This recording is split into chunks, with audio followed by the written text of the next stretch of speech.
of minute, let me play you this clip from, I think it's the Winnipeg Comedy Festival. I think that's where it's from. What? Yeah. I don't remember that. Envy. I guess I'll watch some television, get some ideas for jokes. Envy. Jesus Christ, how much Jon Stewart does this planet need? I'm funnier and smarter and better looking than this Jewish pander monkey. How much do they need? That's quite a statement. Oh, my God. Oh, my God. When did I do that? That's about 2009. Oh, boy. Well, it was a themed show. Yeah, so you chose envy in that respect. I chose envy. Yeah, that's the context of it. We have that. Yeah. I got to resolve that Jon Stewart thing. Is it not resolved? I don't know. What do I got to do that for publicly over and over again? I'm asking you. You know, how are you and Louis C.K.? Are you getting Louis C.K. cool? Yeah, me and Louie are good. Yeah, no, he's been good. You know, we worked that stuff out. The thing with Jon was really, you know, in my mind, when I was starting out, Jon and I started out together, and he was, always on television.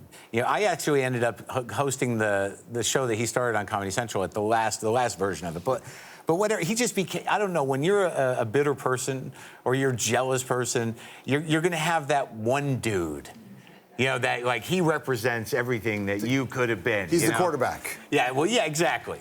So, like, and there was a period of time in New York and in the world where you couldn't avoid Jon Stewart.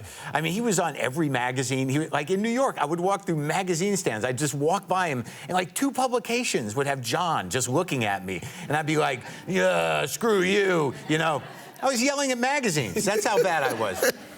But, but I do feel bad about it now, in a way, that, I had that much jealousy. But I don't know if it's resolved. I don't know. Let us start the process then. Well, no, like I wanted to have him on my show because for like the first, a lot of episodes on my show are me apologizing to comics that I was sort of an ass to. Yeah.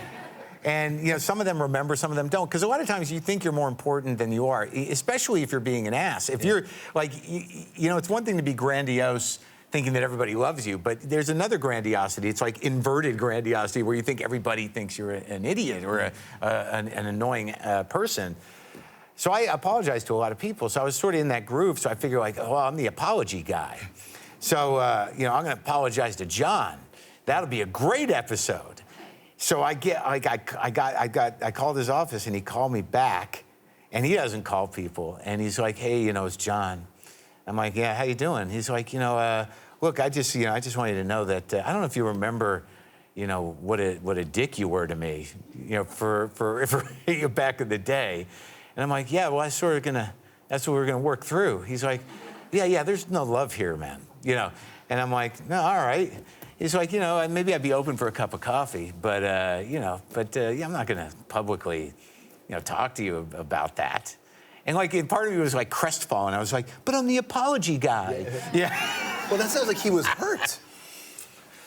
Yeah, I mean, I was kind of hard on that guy. And there was a couple times where I did it in front of him, or I do it to his, like, it was a very funny moment with Jon and I, actually. Like, I'd start hosting. Like, my first TV gig was literally hosting the show that he had started on Comedy Central, Short Attention Span Theater. Yeah.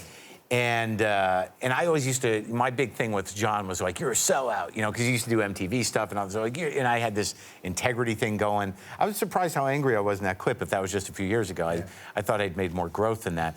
But Jon Stewart was hosting his own show, a talk show. Yeah. And, I was backstage with him, in his office, and I'm like, so how's it going, man, with your sellout, this or that? And he looked at me, he goes, don't you host Short Attention Span Theater? I'm like, yeah. He goes, you have no right to talk to me like this anymore.